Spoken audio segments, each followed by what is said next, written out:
Welcome to the Goop podcast. I'm Gwyneth Paltrow, and today I am joined by Arthur Brooks, a social scientist, best-selling author, and what many call the professor of happiness at Harvard. Arthur's work explores what it really takes to live a meaningful life, from the habits that lead to lasting joy to the neuroscience of love and connection.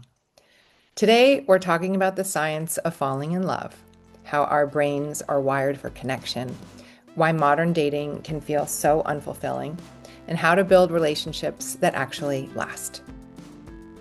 Okay, let's get into it. Welcome to the Goop Podcast, Arthur Brooks. Thank you. Thank you, Gwyneth. Delighted to be with you. My favorite subject, love and happiness. Obviously, you've done some amazing interviews and podcasts, and your work is so obviously well researched and then so oft quoted, et cetera. So we were thinking about, what is an area that we can really pick your brain on? Um, and so we were thinking about love in the vein of happiness because I think it's sort of a slice of the pie that I don't know, really it amplifies happiness, right? I mean, how important is I guess I'd like to start with how important romantic love is in happiness. It's a great question, and it's something that my students are intensely interested in. I teach graduate students, so my average student age is 28. I teach MBA students at the Harvard Business School, so you'd think they'd be just like tough as nails. They want the same thing as everybody else. They want to fall in love and stay in love.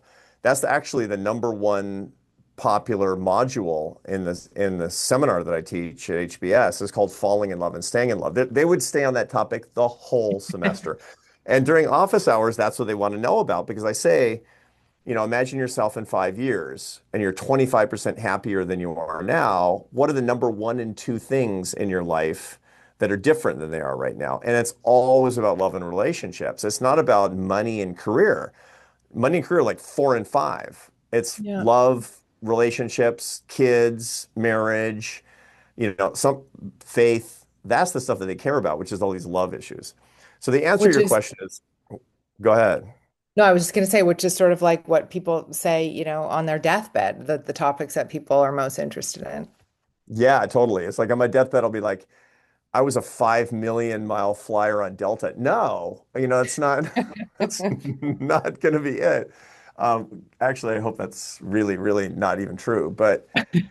So, but to answer your question directly, like with data, so I'll be a total social scientist here, is there's a study called the Harvard Study of Adult Development that started collecting data in the late 30s for students actually at Harvard at the time. JFK was in the study, Ben Bradley, and then they matched it up with people who didn't go to college, and then they added spouses and kids, and so it became a good sample of people all across in different walks of life. They've been following those same people since the late 1930s. Most of them have died. But what they know is what you did all throughout your life that predicted that you were going to be happy and healthy when you were old. It's like a crystal ball, Gwyneth. It's unbelievable. It's so unbelievably powerful. And what they found was, there's certain stuff that's pretty obvious. Diet, exercise, are really important. Drinking and smoking, don't do it, is what it comes down to. I mean, Yeah. don't take euphorics, don't do stuff that's neurotoxic, don't eat like a maniac, walk every day, all the stuff you'd understand. But then the last three are more interesting that predict happiness and health. Number one is having a good way to deal with life's downs. And you have to have Resilient. yeah, you have to be good at something. The whole point is you need skill that you develop in dealing in your own way. For some people it's prayer, some people it's meditation, some people it's therapy. Get good at it. The Tools. next thing, yeah, exactly. Super important because you're not going to be like dabbling around and then hoping for the best.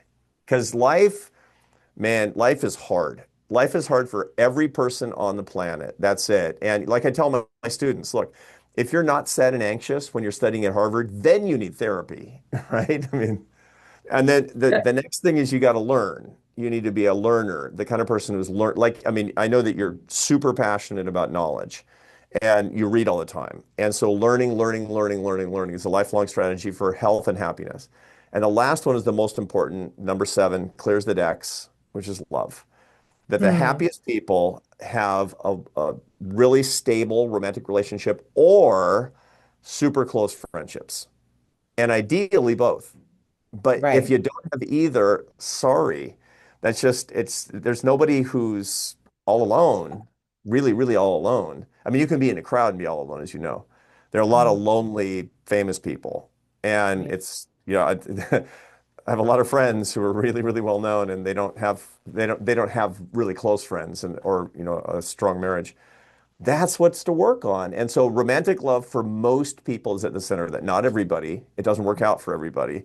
But for most people, it's a divine connection of best friendship in the context of romance that is your best insurance policy. For certain people, right, there are kind of like fundamental wiring ups that happen in childhood that make it really hard for them to sustain long-term relationships, either because, they're inculcated with this idea that, their arousal template or whatever is like not good for them, right? Like they're Right. expressing a bad relationship with a parent in the wrong choice, or, or they have their own stuff. So how when people come to you and express that they want love and they understand that it's a key component in long-term happiness, but how do you suggest people get out of their own way in order to find love like that or It's accept love like it's harder. The truth is the best thing that can happen to you for having a really good, stable, healthy marriage is having had parents who had one. But that? duh, I mean, like that's almost, and the reason for that is because it gives you kind of a limbic wiring, a tendency toward it. In other words, your emotional understanding of it below your level of consciousness and awareness is really healthy. But not everybody has that. Fortunately, you don't have to have that, but you have to have a technique, you have to have a skill that in my business you called metacognition. Metacognition is understanding and managing your own emotions, understanding what your natural emotional proclivities are. What will happen is, for example, if you had a really stressful childhood, or by the way, if your mother was really stressed out when she was pregnant with you, you're going to be a stressed out little kid and turn into a stressed out adult. That's just the way it is. And the reason for that probably has to do with the in utero environment of stress hormones. And so the result of that is that if that's you, I mean, that's the way it is. And that's a super strength in a certain way because really anxious people do amazing things. Really, really amazing things. So anybody who's watching or listening to us right now is like, I got anxiety. It's like, sorry, but also congratulations because anxious people do incredible things. Most amazing things in the world have been done by anxious people, but it's also really hard. Is it because there's something underneath the anxiety, like, self-esteem issues that drive the person to achieve, or it's a restlessness, or why is that anxious people achieve so much? It's discomfort. It's discomfort. Now, anxiety is actually unfocused fear. So Mm. fear is a natural ancestral limbic phenomenon. It's like a twig snaps behind you and you take off and run because it might be a leopard who wants to make you his lunch. That's normal. It's supposed to be episodic and very intense. And anxiety is one in which you've got this constant little drip of stress hormones, so you're really on edge and is very unfocused. What really successful people are able to do is not get rid of their anxiety, but they're able to focus their anxiety by understanding the source of their fear and then harness it. And that requires this technique called metacognition, which is understanding your limbic system, understanding your emotions. And this gets us back to the anxiety that a lot of people have, or the stress or the trouble that people have because of the relationships that they witnessed early in life.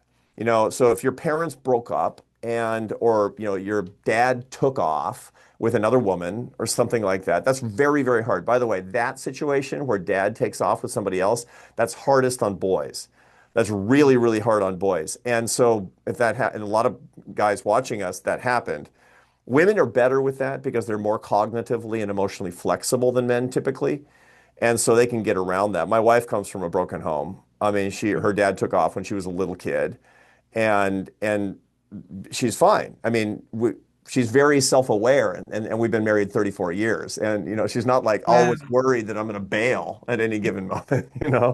So so the important thing, however, is understanding, like, this is who I am. This is what happened. I'm aware of it, and I'm not programmed to be completely paranoid and have an orientation toward the catastrophes in my personal relationship. I am the Mhm. engineer of this thing. I'm in charge of this thing. And those are the techniques that get back to what we talked about before: prayer, journaling, meditation, therapy, if that's your thing. So do you use all of those tools yourself? Yet not all of those tools. I'm very big on prayer and meditation, and it's something it's real long term. Um, I'm a practicing Catholic, which is the most meditative probably of the Christian traditions, and so I go to mass every day. I pray my rosary a lot. I've also studied Vipassana meditation and I've spent a lot of time with the Dalai Lama Mm. at his monastery in Dharamsala, and I've studied meditation with the Tibetan Buddhists.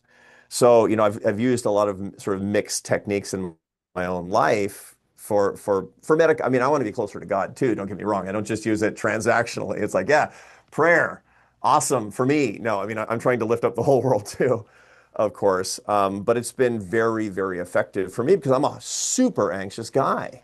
I'm like Mm. super, which is one of the reasons that you and I, before we went on the air, we were talking about the fact that I used to be a professional French horn player. And from there to scientist at Harvard is not exactly the most linear path. Well, let's talk about that path for a minute. I would love to know how that path revealed itself to you. I mean, when you were a little kid, you knew you were going to be an artist, right? Yes. Yeah. I mean, was it a foregone conclusion? And it was your choice. You wanted to do it, I suppose, right? It was a foregone conclusion. I knew it in my bones. I Yeah. knew I could see what was gonna, as weird as it sounds to say out loud, like I could see the certain things that were gonna happen to me in my artistic life. Like it was just a fait accompli as far as I was concerned. That's beautiful too. And in a weird way, it's a curse because it's kind of this path dependency in your life, but it's beautiful at the same time because it gives you a confidence, kind of a quiet confidence in what you're doing, but also a passion for what you're doing. And I had the same thing when I was 4, I started the violin. When I was 5, I started the piano. At 8, I started the French horn. And it stuck because I was really good at it. My mother was a painter. We had a lot of artists and academics in the family, and I was going to be the world's greatest French horn player. That was what I was going to be as far as I was. Now, I didn't make it, by the way, but I when I was 19, I went to Cal Arts actually Hmm. when I was 18, and dropped out, kicked out, splitting hairs. I mean, it's pretty hard to get kicked out of Cal Arts. This is the California Institute of the Arts. As Gwyneth knows, we both have tons of friends who, went there. It's a pretty freaky art school. And I went on the road. I played chamber music for a while, and then I joined the Barcelona Orchestra. And I did that all the way through my 20s. I didn't go to college until it was in my late 20s. But that's because that was my passion. Music was everything to me. And when I went to college to just see what else there was out there, what really grabbed me was this psychology, behavioral economics, the whole study of human beings. That's what really fascinated me. And I changed course because I just got so interested in something else, I have to say. But I was really, really into it from the time I was a little kid. Wow. And so neuroscience then turned into you. What was how did you sort of make the turn into the study of happiness? I did my PhD in my early 30s. I finished in my mid 30s, and I came out and I was studying beauty and art because that was my background, and philanthropy and why people gave charitably. I was really studying love, and the taproot of all that stuff is the quest for human happiness. People do the things they do because they want to be happier and they Yeah. want to have more love in their lives. That's just what they Right. want. I thought, I got to study that. That's the thing I got to study. So I started about 30 years ago, started doing studies on human happiness. And then I left for a while. I went and ran a big think tank in Washington, D.C. For 11 years as CEO, which was hard because I wanted to be in the ideas game.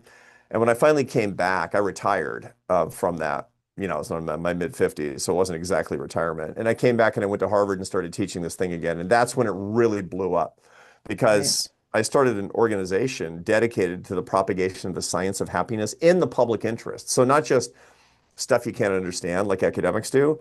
It was really for, talking like we're talking right now. Nobody is listening to us going, what are they saying? It's too esoteric. No, no, everybody can understand that. And that's what I'm dedicated to doing. I want a movement of people fascinated with the science of happiness. It's interesting too because for so many people it feels so elusive, especially in this day and age. I wonder like how has man always had a struggle with attaining happiness? Are we living in a particularly difficult era with, the advent of social media and these other things that turn us sort of inward in a weird way, and also relying too much on the external in a weird way. Like, I know a lot of people who are really struggling to find a baseline of contentment. Yeah, for sure. The answer is number one, both. Yes, people have always been in the search for happiness, and it's always been elusive. And also, it's gotten harder. And there's a reason for this. We have a tendency to think as humans that this thing that we want, with enough knowledge and enough genius, we can crack it, that we can Mm, solve the problem. Kind of like we can solve the problem for how to get rid of a headache, or, how to lower your, hemoglobin A1C, or find a pizza at 10 p.m. I mean, those are complicated problems, but they're solvable problems. To make a toaster is a complicated problem that we've yeah, totally solved. You've got one in your kitchen. And don't build one yourself. It's too complicated. You'll burn your house down. But you get my point. The yeah. problem is that it's not that happiness is a different species of challenge that we have. The things we Mm, really care about are not those complicated problems.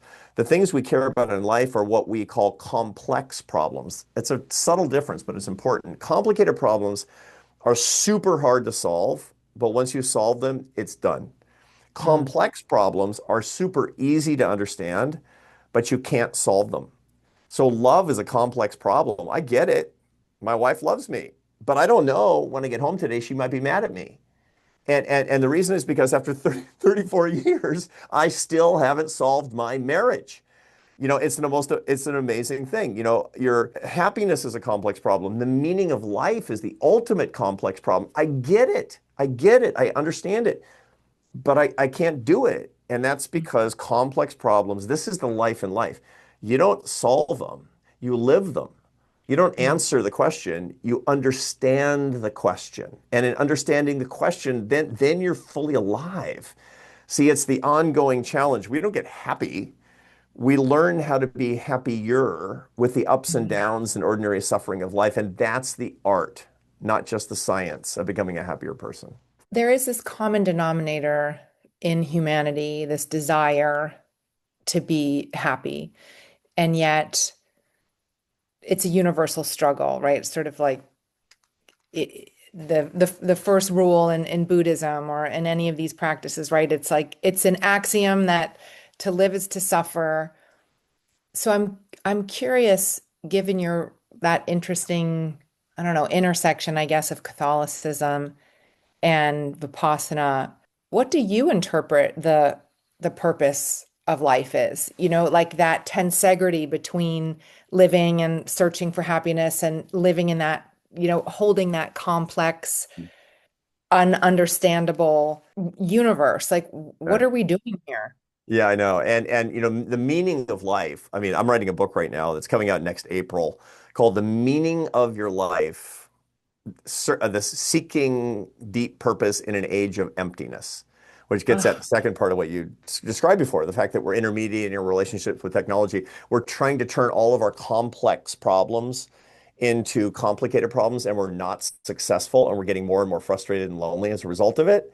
So the reason I'm writing about that is because it's so incredibly important, not that we figure it out definitively, but that we're living in a space where the meaning of our lives can reveal itself to us. The mm, purpose of life is, and this is a very Vipassana, I know you've studied Buddhism yourself. There's a concept for those of us who are watching us right now that they may not be familiar with. In Buddhism, in Vipassana meditation, for example, called intention without attachment. And that means you have to have a concept of what you're moving toward without an attachment to that particular result. So if you basically say, when I get to happiness, then I'll have it and then I'll know. Wrong. You need to be moving toward greater bliss, moving toward greater love without attachment to any particular results. That's a super important way to live. And that means you need to be able to articulate in some way, shape, or form the intention while being able to let go of the attachment. You wanted to be an actress. And when you were a little kid, I'm sure you're like, it'd be awesome to be a really successful actress. You are, but you didn't know it, is the whole point. To be a happy person with a passion for film and TV and theater means to love the thing and to love the process and to love the intention without being freaked out when things don't go your way. And even for you as a successful person, things don't go your way every day. There are things that you want you don't get. People probably don't realize that, but that's the essence of life itself. So for me, the way that I think about it as a fundamentally spiritual person is I think, okay, what do I want? What is the purpose that I'm driving toward? And the answer is this. I'm spending my life, and I will spend the rest of my life, lifting people up and bringing them together in bonds of happiness and love using science and ideas. That's my purpose. That's what I'm moving toward. And some days it's awesome. I'm talking to Gwyneth Paltrow today. This is a great day. And some days it's like I'm stuck in an airport. But it's, you know, but it's probably tomorrow. But that's the intention. And when I can get rid of the attachment while I maintain the intention, I can move down the line with greater progress toward the complex end that is the mystery and the beauty of the life that I'm trying to build. That's so beautiful. And then, so what about how do you rationalize the suffering part? Like, do you believe that suffering is a fundamental part of like the pressure that turns the coal into diamond? Like, is that because it is so universal and life is so hard, no matter who we are or what the circumstances are, like it always will reveal itself to be incredibly difficult, full of suffering. Not every day, of course, some days are incredible but do you regard the suffering in any particular way, like in a teaching capacity or anything? I do. And this is a way where I'm more Western than Buddhist, as a matter of fact. So the Buddhists, the first, you referred to this a minute ago, the first noble truth of Buddhism is called dukkha in Sanskrit, and its life is suffering, literally. Although the word suffering, it's not the right translation. It's probably life is dissatisfaction, because we always have these sticky cravings, and the whole point is to get rid of your cravings, to get rid of your attachments. That's the whole sort of the meta narrative of what they talk about. And a little bit more of a sort of a holistic Western sort of Judeo-Christian tradition, suffering is integral to the learning that we need. Now, to begin with, as a scientist by background, now you're not, my students, I always talk about how their suffering is sacred, and they'll be like, "Hey, professor, do I got to go looking for suffering?" I say, "Don't worry, it will find you." You Yeah. know, just stay in one place and it's going to find you. Probably within an hour, something is going to bum you out. And part of the reason for that is you have negative emotions for a reason. Negative emotions, only four: fear, anger, disgust, and sadness. And we all have them. And those are indicators that your limbic system is telling you that there's a threat on the horizon. There's something that you don't like that's not really good for your gene propagation or, for your survival or whatever. And so that tells you to avoid it. That's all negative emotions are for. But there's also negative experiences that we all have, negative encounters with other people, things that we don't like, being rejected from the things that we actually want. And those are part of an ordinary life because we have to live together in society. And those are super important because this is where it really gets to a more Western perspective. If you don't have those things, you're not going to learn and grow. You're just not. Happiness requires that you forego pleasure all the time to get to a deeper enjoyment of things. Happiness requires that you have deep satisfaction that requires that you delay your gratifications. Happiness Mm. requires that you find meaning, and meaning comes from suffering. I'm sure if we dig into the things that have happened in your life that you don't like, that these are the learning experiences that have made you into the person that you are today. Is that fair to say? Very. And so here's sort of the Catholic Buddhist master, technique. And this is what I try to do every morning is in my prayer in the morning, I say, "Thank you for the beautiful, fun things I'm going to get to do today. But thank you also for the suffering. And thank you for the difficult things that are going to happen this day, because I know that these are for a divine purpose. These are going to make me the person that I am supposed to be. And without them, I would be lost."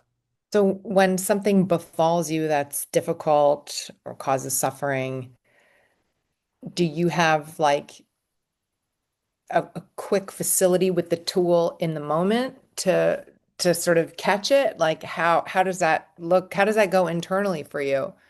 Yeah, yeah, and I'm a very lucky person insofar as that, the huge tragedies of I've never lost a child, for example, and I've worked with a lot of people who've lost a child, and I've lost my parents, for example, and people, my own age, I was very close to, of course.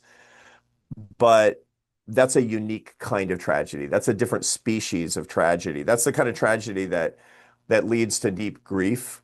And grief actually has a neurobiological basis to it. There's a part in your brain that makes you feel sadness from losing something or someone that you deeply love. And the reason that we have that part of our brain, it's called the dorsal anterior cingulate cortex. Why would you have it? And the answer is because we need to not want to lose things that we love. In the ancestral environment, losing relationships would mean walking the frozen tundra and dying alone. It's like that's Right. no good. And so you have this natural defense mechanism against the behaviors that would make you, lose your spouse, lose your friends, lose your employer, whatever it happens to be. But it happens. And when it happens on the level of something as deeply unnatural, or so it seems, like losing a child, that's when you have this deep kind of grief and you heal. What you find is that most people, when they have that, they get what's called post-traumatic growth. 90% of people who have these bad tragedies, they wind up years later saying, of course, I wish it didn't happen, but I'm a stronger, more spiritual, more aligned person as a result of that. And there are ways Mhm. to hasten the healing, for sure. I talk about that a lot. When people lose a child, they heal faster when they help other people who've lost children because they transcend their own grief by helping other people with theirs, which is a fundamental of human life. You want to feel better, go help somebody, is what it comes down to, right? So Absolutely. so that's something, and understanding that is really important to me. But for me, also, it's understanding that I can offer these things up in a spiritual way. This is something that Jews and Christians and Muslims have always done, and all the great monotheistic traditions have always done, is to offer up these ideas. I offer up my suffering for the sufferings of others. I offer up this suffering so that I can better understand the suffering of my sisters and brothers around the world, to make radical solidarity with other people. Thank you for making me closer to other people who are suffering even more than me. And that's been helpful for me. And I hope that when real suffering befalls me, and it will, that I can actually turn to that. Right. Because I suppose there are sort of micro sufferings and macro sufferings. Oh yeah. Oh yeah. Micro sufferings are all the things that are happening during the course of the day. I didn't like that. Something I didn't like that. I didn't like the thing that happened, or something is just troubling you. About 17% of the average person's day is in negative emotion, and about 33% of your day is in mixed emotional states, meaning that you're kind of okay, okay, it's all good, it's all good, it's all okay, but it's punctuated by something that you're worried about, something that's Mhm. bothering you in a little bit. Like, I don't like that conversation I had with my spouse, or I'm kind of worried about my 22-year-old kid, that kind of thing. You have Yep. you and I, your kids are younger than mine in general, but my kids are 27, 25, and 22. So I have grandkids. I'm worried about my grandkids, whatever, I mean, and that it punctuates the equilibrium of your reverie, of your bliss. Yeah. That's life. That's Yeah. life. And the more that you understand, that's not a pathology. You're not broken. If you didn't have that, you wouldn't be normal. And it's Yeah. okay. It's okay. Yeah. So then 50% of the time are we in happiness? Yeah. So again, your results may vary, Gwyneth. So Well, it's one of no, these because things. It's normal, but you're normal. And here's the weird thing. People believe that if you're really, really famous and successful, then you don't have bad days. That is insanity. That is the yeah. craziest thing. And the reason is because we believe that if you get worldly success, money, power, pleasure, fame, then happiness comes for free. That's exactly wrong. Some of the unhappiest people that you and I know are extremely famous. The way to get enough success is by shooting toward happiness, is the way that works. Yeah. 42% of the time, to answer your question, we're in a positive state. We're in a positive emotional state. But that doesn't mean like, hooray. No, no. It just means it's all good.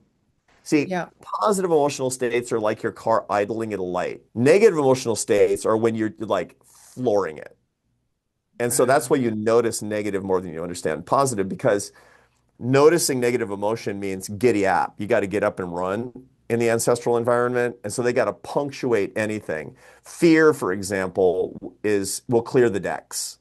When something Right. makes you afraid, like you saw something, Yeah. somebody's like, I know what it is for me. Somebody's like, hey, you know, the New York Times is writing an article about your work. It's like, great. Uh-oh. And you know? And for you, it's like, hey, there's a big feature on you in Variety. It's like, that's great. Is it great?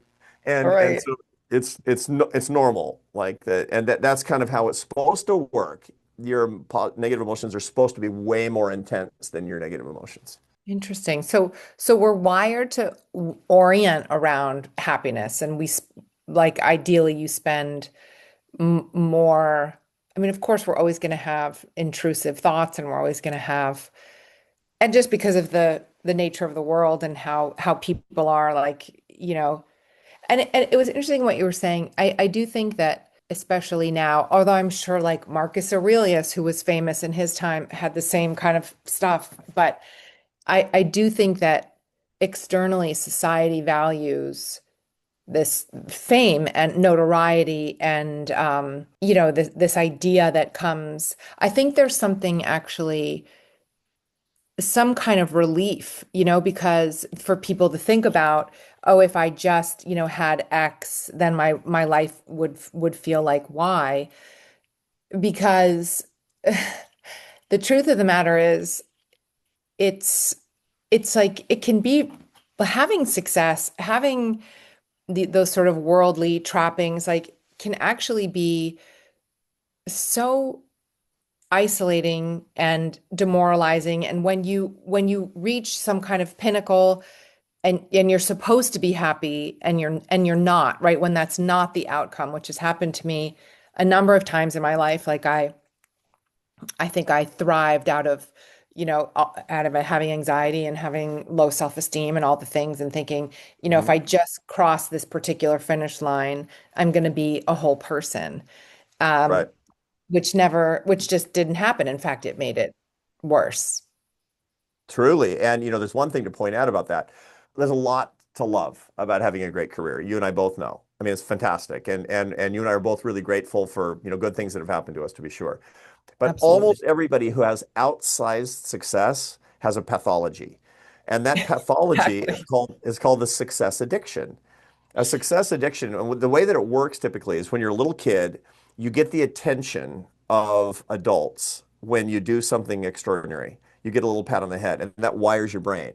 And so by Yep. the time, if God forbid you're famous before your brain is fully developed, so in human females is about the age of 21, then Yep. you're going to have a brain that looks a little like an adolescent methamphetamine addict's brain, which is to say that you get, sorry, Gwen. So you get especially high amounts of dopamine when you get these worldly successes. This Right. turns you into a workaholic. This turns you into somebody who is self-objectifying, by which Yes. I mean I am a success machine. And you learn that you get love when you do incredible things. Now, the real pathology of this is that you start to try to earn other people's love. This is a real problem in relationships of especially successful people, is that they're like, I'm trying to earn my wife's love. It's like, did I earn it yet? It's like, but you can't earn love. Real love can't be earned. Real love is a grace. It's a free gift, freely given. And the more you try to earn it, the more you devalue it by turning it from an intrinsic thing into an extrinsic thing. There's all Mm. this literature about when you take kids and they're playing with toys in the lab and having a great old time, and then you say, if you go play with your favorite toy, I'll give you a cookie. They don't want to play with the toy as much because you valued the fun in terms of a cookie. And so Mm. when with your spouse, you say, I'm trying to earn your love, you've devalued the love. And that's what success addicts do again and again. And they suffer a lot as a result of it. They suffer a Mm. lot. And I mean, it's so funny because then what happens is the horizon. The horizon keeps moving of what success actually means. Did I earn it? Not yet, not yet, not yet. Because you can't. You can't get there. I mean, I have this great friend. He doesn't mind if I tell this because he actually has told this story and I put it in writing. A really great friend of mine. You probably know Rainn Wilson, right? From The Office. I mean, Yeah, I don't know, but I know who he is. he's great. We grew up about 5 miles apart from each other in Seattle, and we're about the same age. We actually didn't know each other as kids, but we bonded over all like watching the same TV shows on the same stations as Gilligan's Island in the afternoon and that kind of stuff on Channel 11 in Seattle. Anyway, and Rainn, he says, like when he was doing The Office, I mean, he was the people were shouting "I love you" from passing cars. And this after a long time of trying to become a successful actor. And then he's like, the whole time he's in the office, he's like, how come I didn't win an Emmy? Of course. Of course, because that's human nature. And the fact is, he's very self-aware. He's extremely Mhm. self-aware, but he's suffered as a result of the fact that all humans suffer in this way. And then civilians outside the business will be like, "You ingrate." Well, guess what? We're made for ingratitude. We're made for resentment. We have literally brains wired to be resentful and not to be grateful because resentment keeps you alive. Gratitude's nice to have. Oh my gosh, that's so interesting. And that's why you have to be a spiritual being. That's why you have to reach for the divine. That because you have to override your natural animal tendencies so that you can become the person that you're supposed to be, truly lifting yourself and other people up and not become a victim of your resentment. And that's what Rain has done. He's super spiritual. He's a deeply religious guy. He has a great meditation practice. He has and now really, really healthy relationships, including a few weird former French horn playing behavioral science friends like me. That's hilarious. So let's go into the romantic love part just for a minute because you obviously focus on this and kind of the brain science, the neurochemical processes behind a lot of this stuff, which I find so interesting. And one of the things in that I heard you talk about when I was researching was, there's the initial attraction that's fueled by sex hormones, right? Then euphoria. Mhm. Then I didn't know about the drop in serotonin, which causes Yeah. an obsessive fixation. So I really want to ask you about that. Yeah. And then pair bonding through oxytocin and a hormone I had never heard of called vasopressin. Yeah, vasopressin. That's more of a men have more vasopressin, women have more oxytocin, but we both have both. Yeah. Okay. Vasopressin is this neural hormone that makes men be defenders. It's like, it's like, I love you so much, I'll fight a tiger for you. I don't know why, but 4 weeks ago I wouldn't have, but now I will. Right. And that's how vasopressin, whereas oxytocin is more sort of nesting. It's more bonding around the nurturing. It's also called the love molecule. It's when you've had your kids and you fall in love with a newborn baby when you first make eye contact kind of thing. So women have Yeah. about 4 times as much oxytocin as men. Men have a lot of it too. I have kids and grandkids and I'm in love, but it's anyway, so that's that fourth stage. Okay, so the initial attraction part, I understand but there's a neurochemical process that happens when you meet somebody that you're Yeah. attracted to. There's a guy named David Buss who's a evolutionary psychologist at the University of Texas at Austin. He'd be a great guest, by the way, because his stuff is mind-blowingly interesting on in 140 societies. What are the top three things that men find attractive in women? What are the top three things that women find attractive in men? And they're not the same. And they're all the same across societies because it comes from the ancestral environment when the brain was really created and what we're actually looking for and the different roles that we have in having kids and being pregnant and taking care of babies and et cetera, all that sort of stuff. And all this stuff, for example, women need to be adored by a husband in lots of ways, and men really need to be admired by their wives. Right. And again, it sounds like so it's not sexist. All that's basically saying is that if you want to be a successful husband, you got two jobs: be admirable and adore her. And it's like it's like it's weirdly simple, but it's hard. Wow. Anyway, so all that stuff is what David Buss gets into. So I don't take credit for his work. I'm just a huge admirer of his work. So the first stage is attraction, and that's why people want to be attractive to each other. That's why people want to look good. And even when you're not on the market, you still want to look good because you have these impulses of that are sort of wired into you. And that's healthy and that's fine. If you've made the commitment not to stray, it's still okay to look good. It's still because that's a Right. normal thing, even if you're not trying to attract another partner, a new mate. The second stage kicks in really quickly, and that's the stage of anticipation of reward and euphoria.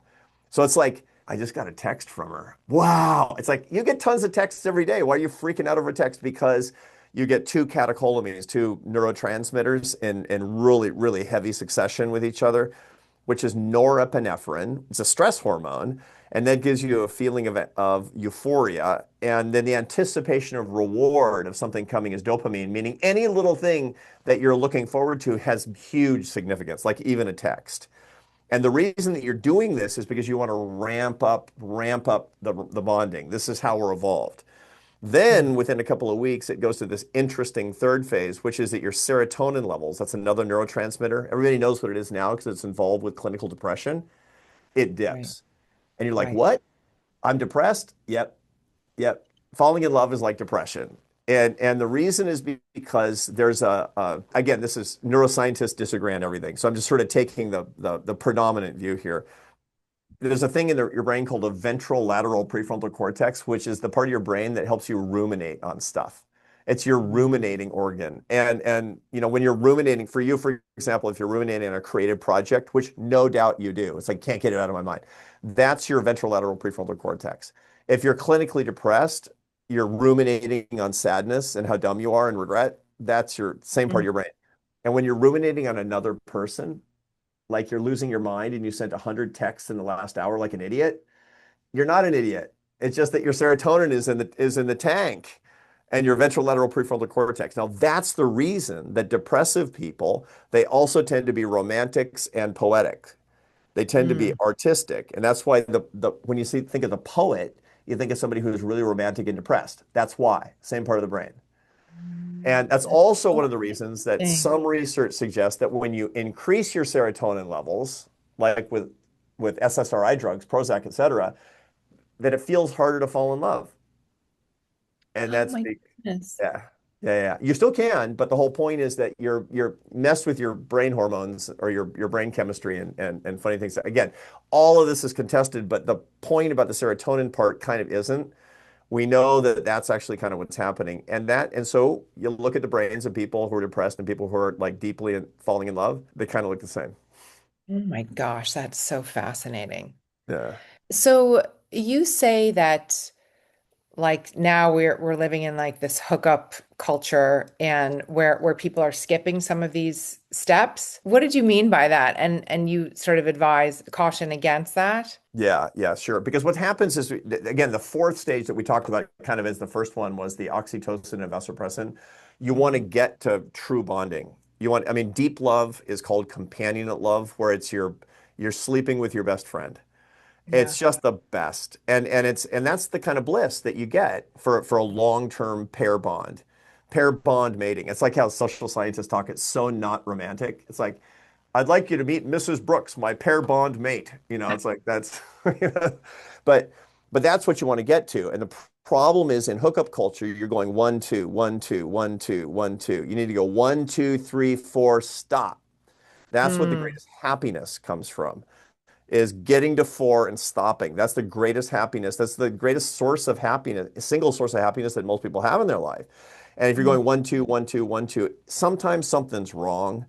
Sometimes Mm. there's a trauma you need to deal with, but it isn't normal and it is a pathology that needs to be Mhm. dealt with. Now, another problem, we got this weird kind of bifurcated culture among people in the 20s where you've got hookup culture, but then you also have celibate culture. You find that Mm. people in their 20s today are about a third less likely to be in love as people were when you and I were in our 20s. Yeah. Wow. They're less likely to get married. They're less likely to cohabitate. They're having less sex than people ever have since we've been keeping records. So you got like whole groups that are not even initiating the process and whole groups Why? that are Why? stuck on one. Well, that's a good question. I read about that a lot. Two big problems are dating apps and pornography. Huge, huge things that are interrupting the neurochemical process in a big way. Dating apps are great for some people, but the truth is that they make you curate what you're looking for to something that looks just like you, which is Mm. not hot, right? I mean, we're narcissists, right?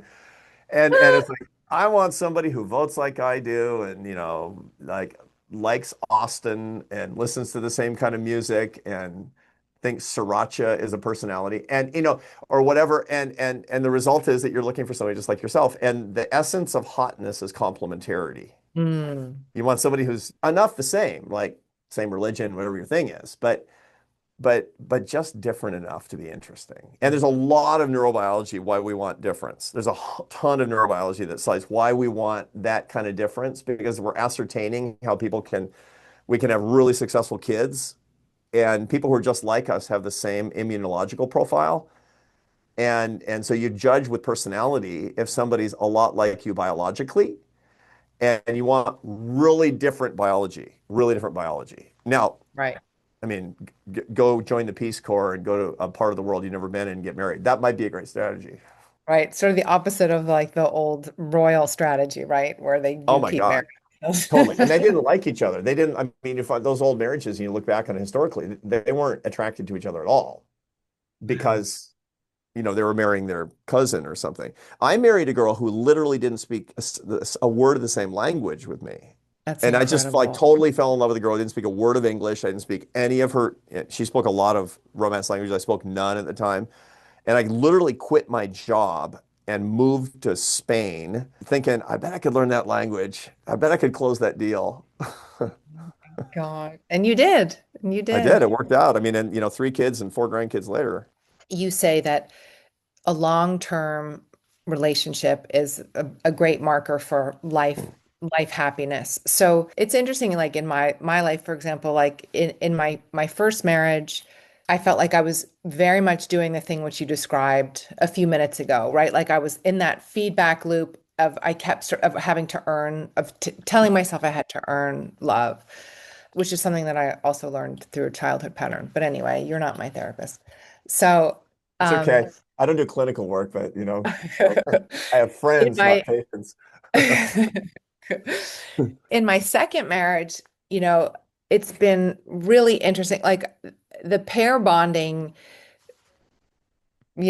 phrase or whatever you call it, it's like that resonates so deeply with me. Like I feel, even though it's not the most romantic of all phrases, Mhm. like I do feel bonded. Like I feel like I'm in the right pairing and I feel extremely bonded. And I am deprogramming myself to think that I have to earn love all the time. But some relationships, it feels really hard to maintain physical and emotional intimacy and love, especially past that first phase.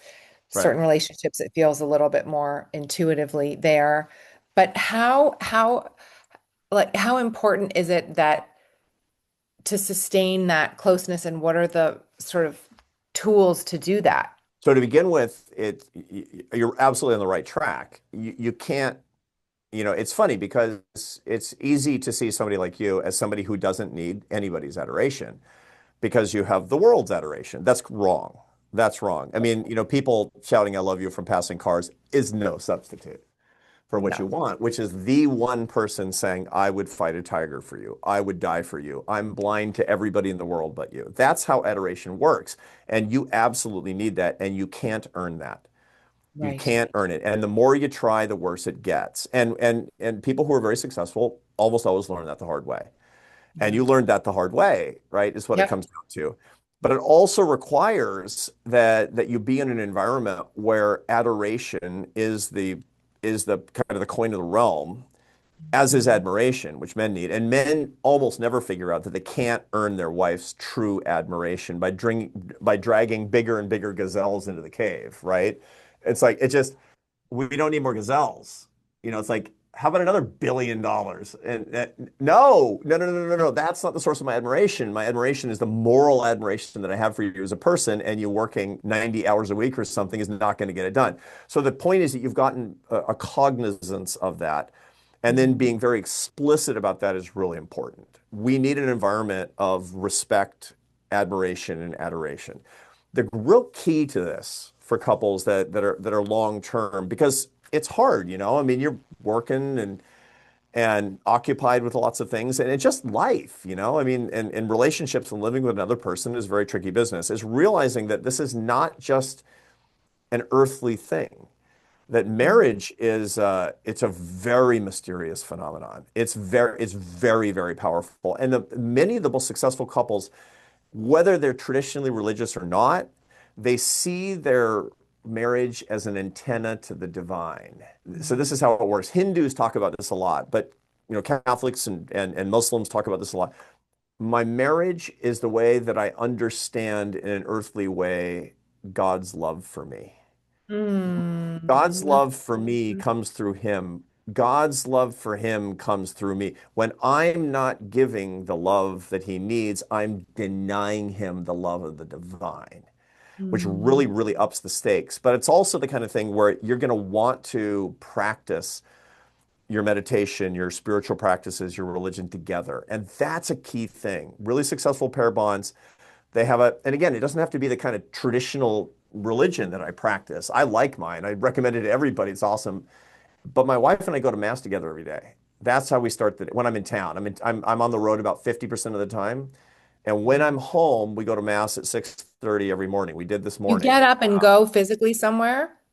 Yeah, yeah, for sure. I mean, I get up real early because I have a whole morning happiness protocol that I Wow. practice, which is really, really important. So I get up at 4:30, I work out from 4:45 to 5:45, and then from 6:30 to 7, I go to mass with her because the antenna is up. You know, it's like we have to connect in this spiritual way. But there's lots of ways to do that that don't involve the Catholic Church necessarily. But it's very Mm, important to understand that in the act of saying we're married, this is a permanent deal, that you yeah. become one in a very divine and very important way and practice it as, I mean, you're individuals. I got it, you know, but the whole point is that this fusion between the two, Yeah. this spiritual fusion between the souls and seeing it that way as opposed to, yeah, man, it's just not working out, you know? Yeah. We're quarreling a lot. Of course you're quarreling a lot. That's part of the spiritual fusion is that friction that we actually see as well. But then it has meaning.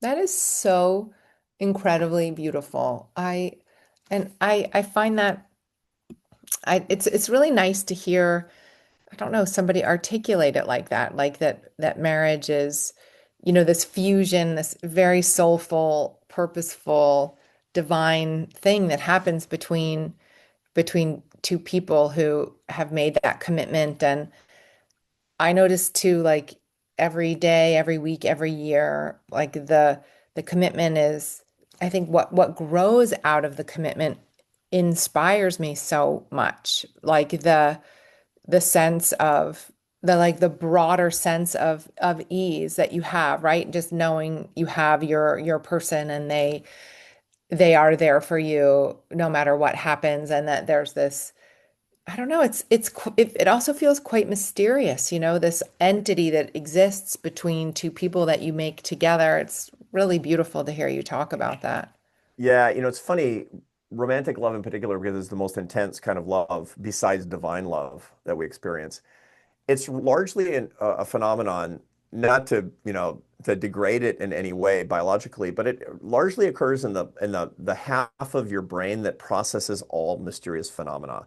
The right hemisphere of the brain is the hemisphere that actually doesn't process language. It processes the most important deep commands. The purpose and meaning of life are a right hemisphere phenomenon. And that's where you understand the nature of your marriage. And that's why it's so hard. I mean, like love poetry is great, but it doesn't quite get at it, you know? And love songs are popular, but they kind of leave you, no, that's not it. And that's because you know it, the left side of your brain, actually, that's where the speech centers are. It's called the Broca's area and the Wernicke's area. That's where you form words and write poetry and you write a script and you learn your lines. That's all on the left side of your brain. But the Right. love for your husband, it's over here. It's on the mystery side. And I Right. believe that the divine gives us that mystery side so that we can live in that mystery. And to the extent that we don't, that we say, okay, I got to solve my marriage. I got to go figure it out. I got to go talk to a therapist who's going to give me the 5 techniques for figuring it out. That's all good, Right. but you're not going to train the right side of your brain. That's a Mm. side that has to be lived every single day. What is your theory on, because my husband has a theory that the only way that you get to kind of what you're talking about, this like incredibly bonded, mysterious, wonderful, expansive thing between two people is to have a monogamous relationship.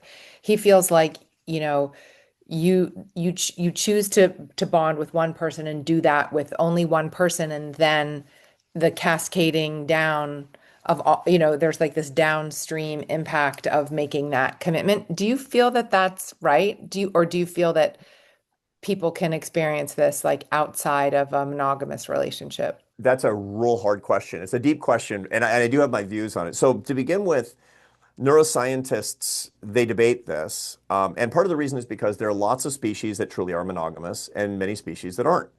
And so the question And is, what are about we or aren't we? What are we? that's the thing. So people argue it both ways. So non-human primates typically aren't, but many other species typically are. So and then you have to look back on what most societies are and what most social constructions are. So you have some that are they're not non-monogamous, and so you find is you really don't find any societies that say it's okay to sleep with anybody. There are some people who say you can have multiple spouses, but you can't sleep with somebody who's not one of your spouses. And you can't sleep with somebody else's spouse. That's there's no societies think that that stuff is okay. So adultery in some way, shape, or form is prohibited in basically every culture. Most societies, however, say that monogamy, one to one, is the arrangement to which we tend. Now we get into the philosophy and sort of the spirituality behind it. My own But belief, before we go there, is that yeah, is that true that we tend as human beings, we tend toward monogamy? the huge majority of people do. The huge Okay. majority of people do. Now, that said, we have urges that go outside that. Lots and lots Mhm. of urges that go outside that because, like we are who we are, right? It's like, she's pretty. And without the strictures of kind of culture and morality and norms and all this kind of stuff, it's easy that people can actually learn. But here's the thing to keep in mind. There's nobody who ever said, I was super, super, super in love with that guy, and it was awesome that he slept with my sister. Nobody's ever Right. said that. Like nobody ever. And so that's a tell. That's a tell, Right. Right. right? Right there. Interesting. And what you find is that most societies they accept divorce, but they don't accept adultery. Mm. About 97% of people who are not religious say that adultery is wrong. So it's not the Ten Commandments. It's something deeper than the Ten Commandments. So there's something in the ancestral environment and the wiring of the brain that says that that's not right. And then you get into this whole idea of how can you establish the divine connection? And this is what almost every religion has said, that the divine connection comes from the one because that's God's representative in your life. Wow. And that's what I believe. That's what I That's believe. I mean, I'm gonna as I take my dying breath, I'm gonna be laying my eyes on my beloved. As I oh. say, as I recite the Holy Scriptures, I'll be saying, "Thank you, Lord." That's a good. Oh, I mean, how can we even, there's nothing else to say. That's the perfect way to end our hour together. Oh my gosh. It's so wonderful to have a conversation with a teacher or professor like you who, I don't know, can really crystallize like an undefined feeling or, like a sentiment or a philosophy. I haven't even put like thoughts or words to it yet until this conversation with you today. So thank you so much for that.